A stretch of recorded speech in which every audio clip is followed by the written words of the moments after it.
EVM checkup. ఈవీఎంకు అంటే ఉన్నదికి checking and verifications, దానికైతే ఒక ప్రొసీజర్ ఉంది. అక్కడ మనకి ఇంజనీరింగ్ డిపార్ట్మెంట్ బెల్ నుంచి వస్తారు, వారు వచ్చి డమ్మీ బ్యాలెట్ పేపర్ని వచ్చి ప్రాసెస్ చూపిస్తారు, అంటే ఎలా అక్కడ జరిగింది అని. దానికి ఒక ఎంటైర్ ప్రొసీజర్ ఉంది.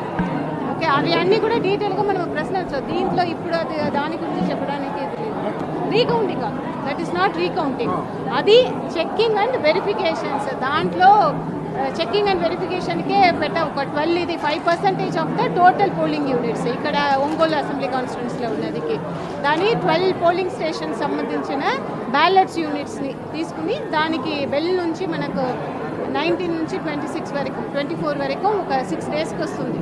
సో వచ్చి వారు ప్రతిరోజు ఒక 2 పోలింగ్ స్టేషన్స్కు దానికి ఉంది.